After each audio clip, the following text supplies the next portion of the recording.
think we're about to go live. Hold on. It looks like we're live on Facebook. Are we? Yeah. Oh my God! You have no idea. No, I We have been going through. But listen, Susie is way better at this than I am. It was kind of the blind leading the blind, but I was blind as a bat. So we're live right now with my girl, Susie Carter. Yay! India over here stressed out because, we were having some technical difficulties. We're about 30 minutes behind on where we're supposed to be, but we are here nevertheless. Yes, we here. We are here, damn it. And the reason why I wanted to come live with you because we have Susie Carter, the Profit Coach. No, not the Prophet, even though she can prophesy over your money. She is a prophet. She's going to teach you how to make a profit. And the thing I love about Susie, so just to give you a little bit of background information, Susie is my coach. And I don't know if you guys know her, follow her, but she is the bomb.diggitycom. She has helped me to scale my business from a 6-figure to a 7-figure business. We on our way to an 8-figure business. Come on, somebody. Come on, somebody. Yes. It's because of the things that I learned from Susie, especially in terms of having systems and things like that. But everybody, unbeknownst to me, because I know who you are, but everybody doesn't know who you are. So can you just share just really quick, who you are, what you do, what your journey is like, where you came from, all those good things? All those really quick. I know, right? All those really quick. So my clients gave me the term profit coach. I used to be a strategist, right? My clients are like, no, that's not what you do. I'm like, no, it's what I do. No, that's not what you do. You give us the money, you show us the money. I'm like, well, yeah, because we're entrepreneurs. We got to pay for our stuff. Make it rain. So I'm a serial entrepreneur. I have built 9 companies. 7 were multi-million-dollar companies. Those other 2, those were expensive hobbies. Those were my learning lessons of what not to do in order to grow a business. Had to have them, right? Had to have them. Had to have the blood and bloody elbows, right? Yes. Yeah. My goal, my passion is just teaching entrepreneurs what I had to learn the hard way, right? Yeah. I started this many moons ago. I'm a little seasoned. And so back in the day, we didn't have Facebook Live. We didn't have podcasts. We didn't have, you had a training or you had a bookstore, right? Yeah. That was it. Right. Think about, I started so long ago, we didn't even have internet, right? When I started doing business. I know. So that's a good question because so many people, they're entrepreneurs, but a lot of times people will get so caught up in the setback. You know what I mean? Because you talked about those expensive hobbies, those 2 expensive hobbies that you have. And sometimes it happens that way. What are some setbacks that you've had that kind of you had to go through to make it to your first $1 million? So the first 2 businesses, really, I was too afraid to do it on my own. And I find a lot of entrepreneurs, they're like, I want to get. What type of business were you in? So one, I had the largest networking group in Southern California. We had 60 groups in Southern California. 60, right? Didn't make any money because I was too nice. And my business partner would cry and say, I need money. And I'm like, it's okay. I don't need any. Hello, McFly. We never had a partnership agreement, right? And one partner always values the other partner over the other person, right? So that was that business. I had a consulting firm that I started with a girlfriend, right? Because I was afraid to do it on my own. Again, didn't have an agreement, didn't have a partnership agreement, right? And again, she cried wolf. I don't have any money. So I'm like, whatever. I had my other job. Like I had my job. I had a hair salon, so I was making money there. So I didn't need the money. And I loved what I was doing. I loved making a difference. And, it was just naivety. I just didn't know. I didn't know how to set that up. I didn't know how to, I was scared to do it on my own. Okay. And I think that happens a lot with businesses. They either want their husband to work with them or they go get a girlfriend. They go, well, I like Constance. Let's go in business together. Business, let's get it in writing, right? You know what? That is so important because people think that they're so afraid to step out on their own. Because, a lot of times when God places something on the inside of you, they think, okay, what if I grab this person to help me out because this person has this skill set? Or, if because, we talk about, there's an African proverb that says, if you want to go fast, go by yourself. But if you want to go far, go together, right? So everybody thinks that you need a partner. Well, how do you find the right partner if you need to have a partner in a certain situation? What are some Well, things that people need? I want to figure out how do I make the money to pay someone to do the things I need versus getting in a partnership, because a partnership is like marriage. Ooh, Now, no divorce clause. some of us that have trial marriages, some of you haven't. I had a trial marriage as well, right? I didn't know what I look. I met my She first. said her husband. I love it when you say that. My husband. My husband, right? So I was 17 when I met him. I had no business marrying him. I didn't know anything about finding a partner, finding a husband, but You didn't know who you were. You didn't know yourself, right? You didn't know what you wanted. He had a car and he had muscles and he was beautiful. Is that not a husband? I thought that was a husband. But that's what we do when we find partners in business. A lot of times we just think, okay, they look good. It looks like they have the qualifications to help me, but sometimes they're not as in it as you are. Sometimes, they play in and you're really serious. And, I've had situations where, I had to figure out whether I was going to pay the office space or my mortgage. Right. And when you have a partner that does not have that same mentality and you start to look at them like, oh, this is a game to you. Yeah. You know what I mean? You ain't really serious about this thing. They're like, I can't afford to not take a paycheck. Well, I can't either, but that's just why I can pay my staff, right? Right. Absolutely. It all comes down to values, right? What are your values? What are your values in business, right? And I think we make business hard. We as entrepreneurs, we make making money hard. Only 1% of the population hit that $1 million status. 1%.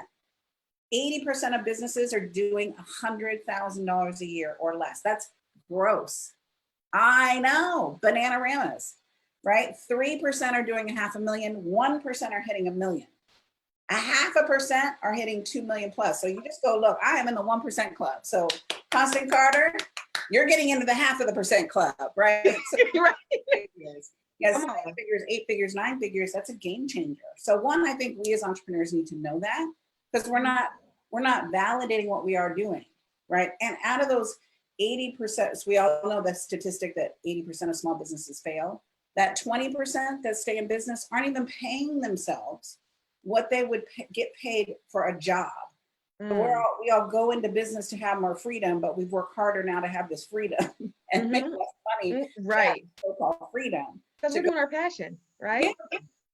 So, let's create a real business that gives us freedom and time and financial prosperity and build our wealth for ourselves, build our wealth for our family. Well, when did you make your first $1 million, Susie? I was 30 years old. So 32 maybe. So it was a salon and spa. That was a hard $1 million to make, girl. Like I'm gonna say we were not profitable when we first hit that million. We had $1 million, but we were losing about $70,000 a year, and that came down to pricing. So it doesn't matter if you make $1 million if you're spending $1,070,000, right? Right. I'm a millionaire. No, you're not a millionaire. Right. I was making $250,000 a year when I filed bankruptcy. Right. So it don't matter how much you make; it matters how much you can keep at the end of the day. Right. But you had to learn that, right? I think I had to learn that. I had to learn. My goal was I'm going to gross $1 million. That was my goal. I wasn't looking at the bottom line. I was just looking at the top line. I have a client right now that she does $15 million a year in sales. She pays herself $500,000 a year. Okay. She has no retirement. She doesn't own a home. Look, talking to Constance, she don't own a home. Holla. It's like, I can get her together. Right, can't get her together.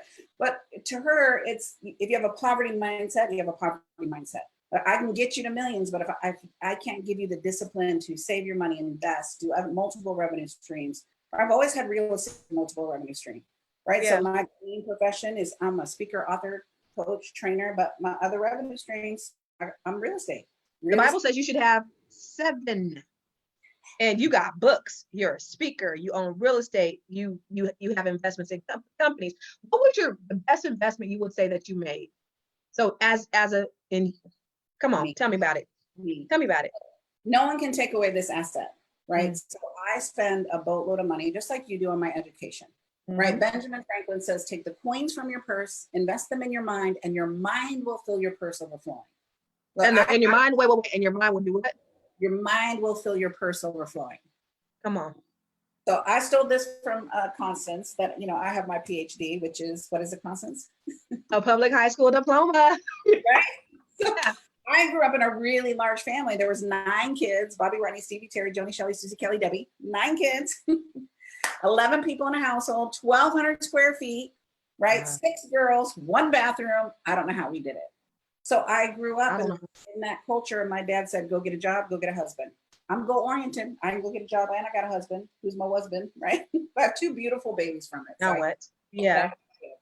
Yeah. So my education is like this. My education was podcasts. My education was going to the bookstore. My education was, I need to learn it today because I got to implement it tomorrow, right? I got to learn, I got to put a referral program together because I need to make mortgage tomorrow, buy my kids' shoes, pay the daycare, whatever that is. Right.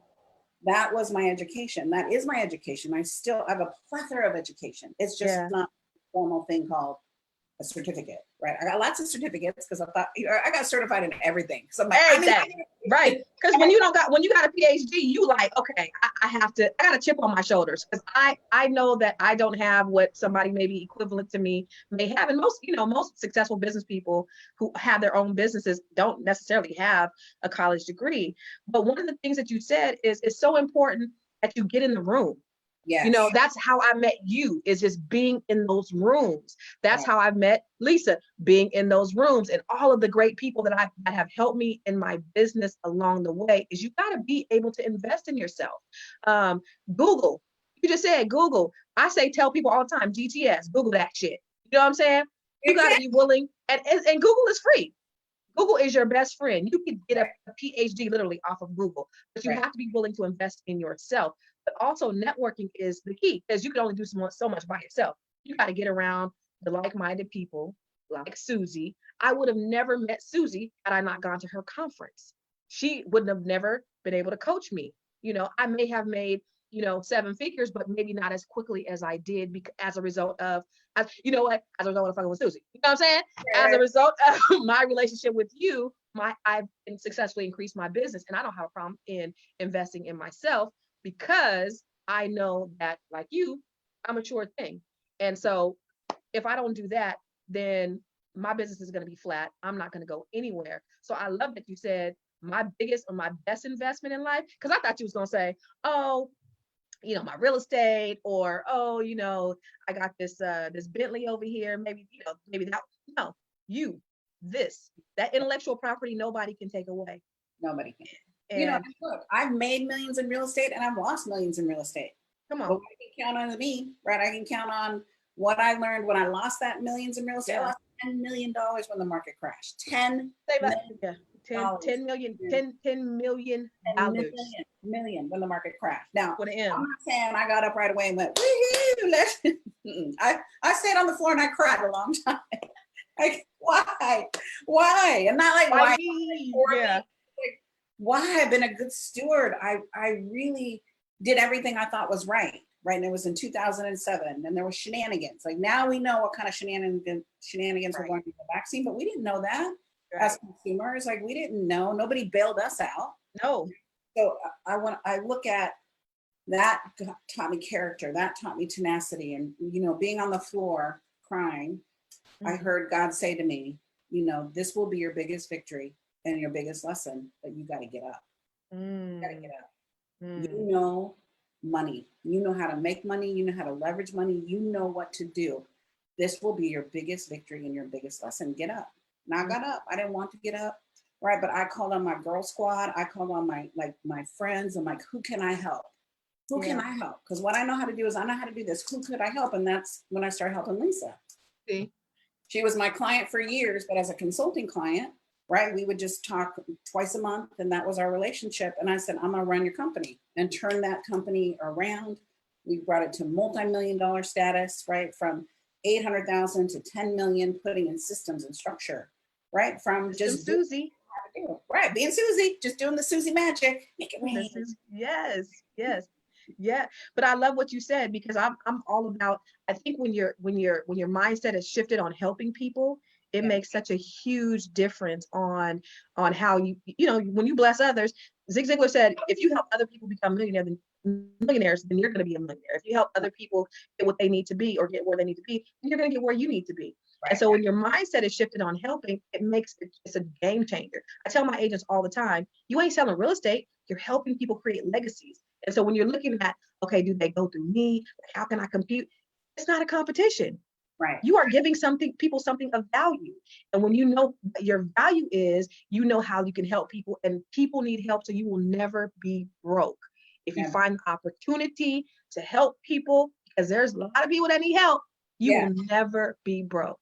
But my other question is, why do you do what you do? Because your kids are grown. Now you have grandkids. What's your why today? You. Right. My why is my clients. My why is I don't ever want it to be as hard as it was for me. I don't ever want to worry, can you feed your children? I don't ever want to worry, can you make that car payment? It doesn't have to be hard. We're making it hard. Yeah. Right. Look, we have systems for everything, right? You have a system for how you cook, right? People love to cook. We call that recipes, right? So I just have this recipe called building a business to go follow the recipe and you will win. Don't follow the recipe, do your own little recipe. You know, sometimes we interpret the recipe, sometimes it's better, but sometimes it's nasty. That's our own little extra flavor on it. No, that's not what the recipe called for. Right. Too much flavor, right? So you know, being black, you know, we always got to put some extra stank on it anyway. Right. And sometimes it works and sometimes it doesn't work. Sometimes it don't. But that's what I love about you, because I know, you know, just sitting under you and gleaning from you, I came back. Remember, every time I would be in training with you, I would have my to-do list for my team before I even left there. And I'm an executor. I just need direction. I just need to surround myself around people who can tell me what to do. Because I'm not the big idea person. Right. I'm not the smartest, but I surround myself around smart people. And I think that's a huge thing. You got to know what your weaknesses are. Right. And I can recognize my weakness. I'm not that smart. You know, don't know nobody. I'm really not that smart. But if you give me a good idea, I'm executing on that bad boy, and either it's going to be great or it's not. But the point is not being afraid to execute. And that's what a lot of people need to know. Okay. Well, I think what you said there, Constance, which I think people need to hear, is everyone that's up to anything has a coach, right? And so you look at your life. Your coach could be your fitness coach. I've got 3 financial coaches. 3. Come on, 3, and that's just financial. That's just financial, right? Money, yeah, that's just money alone, right? 3, my tax strategist, my investment strategist, my retirement strategist. Like, we're looking at the whole pie all the time, right? Then I have my business coach, right? That for my business to go, and those will change based on what I'm doing, right? Then I have my personal development coach, AKA therapist. Because look, I don't want to be that person where I'm believing my own press, right? I want to make sure that I'm seeing everything around me and being responsible for who I'm being in the world, who I'm being with my children, who I'm being with my grandchildren, who I'm being with my girlfriends, who I'm being as a leader. And that takes refining what you're up to. I don't want to get to that place where I think I've arrived, because the minute you arrive, I don't need no help. You're me. Right. I'm Susie Carter. Right. So I've got a PR coach. Now, I don't use them all at the same time. Right. I use them when I need them. Right. So I've got a book coach. We launched a new book. We want to make it a New York Times bestselling book. Their strategy. I don't know that strategy. I have an idea of strategy. We've done it for Lisa twice, but I don't know it like I know it, like it know it. So I'm sitting humbly at her feet. As she has helped authors do that, to go, there is a strategy. Just like there's a strategy for real estate. Don't just try to figure it out on your own. You'll lose hundreds of thousands of dollars. Go to an expert and go, here's what I have. Here's what I'm invest. How are we going to leverage it? Right. So that's what it sounds like to me, is that if you want to make millions, because the question is, how do I make my first million? How do they do that? They need a coach, right? They need to be investing in themselves, right? You have someone that's been there. Right. There's a lot of coaches out there. Like, I'll ask, it was so great. The guy said, will you be in my mastermind? I'm like, well, tell me about the mastermind. And he's like, it's going to be $25,000. Tell me. I'm like, great. What are your annual sales? He's like, 250,000. Why would I want to be in your mastermind if you're only brother? I need you to come over here to my mastermind. I always love, especially if you're working with financial people and they want to, manage their investments. So the first thing I would ask Constance is like, well, how much do you have in real estate? It's amazing how many people either don't have what they're selling, or they don't take their coaching. Like, if someone wants to manage my portfolio, how much is in your portfolio? And how much did your portfolio gain last year? How much did you lose last year? And if they go like this, they're full of it. I'm fine. Let me show you my spreadsheet. Let me show you my bank account. Let me show you my We account. Let me show you. To go, here's where we're at. I'm going to tell you when I've lost millions. I'm going to tell you when I made millions, right? Because this is business. right? Yeah. You're gonna get it. You got to be able to ride the wave. I'm cracking up because I remember being on a coaching call with you in a group setting, and somebody was proclaiming that they had made a certain amount, and you were asking them specific questions as to their business, and it was bull jiving all the way through it. All the way.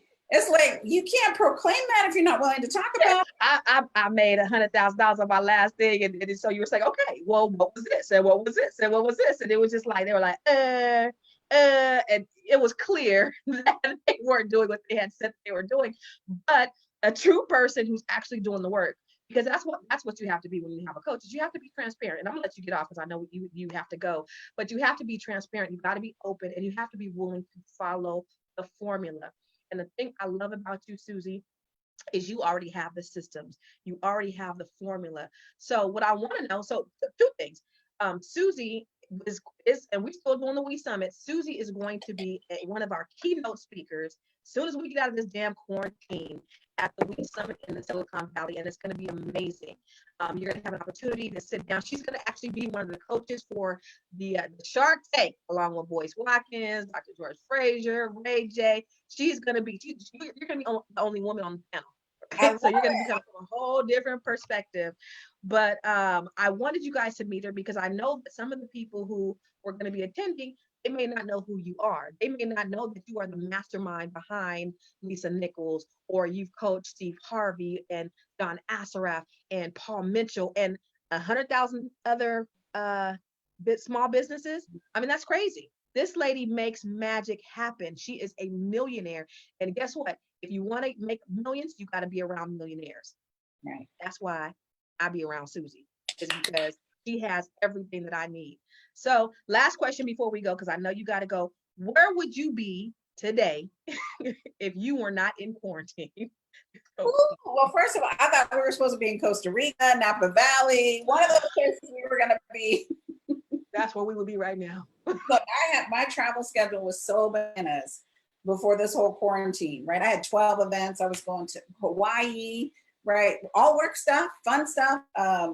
Florida, right? We were going to Napa Valley, Costa Rica. So look, I'd have been on a plane somewhere. So this has been amazing and interesting. And what I love about it is making us all pivot. It's making you get out of your laziness. That part. Your laziness of taking for granted the lazy way of doing business. I was talking to somebody, I'm like, we got to dial for dollars. They're like, what's that? Pick up the phone and talk to people. That's right.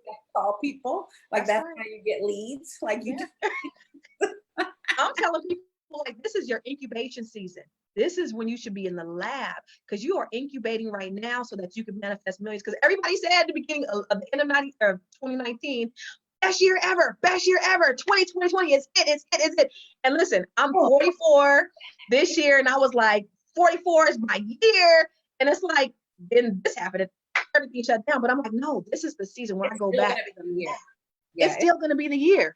Your industry is going bananas, right? People are being so creative, virtual closings, right? I think it's going to pivot the way you do business and not have to run all over town to that do part. It in the past, right? That part. It's going to be our best year ever. It's like, let's innovate this stuff. Absolutely. I wrote an ebook a couple of weeks ago, 7 online revenue streams to fund your $1 million dreams. Here's some things that you could do, because a lot of people have been depending on their jobs and depending on, one revenue stream. And if you put all your eggs in one basket, then what happens? You end up getting stuck. And now, most people are one paycheck away from poverty. But if you could have your eggs in multiple baskets, I did a lot of things. So I got money coming in there, and real estate and books and all of these other things.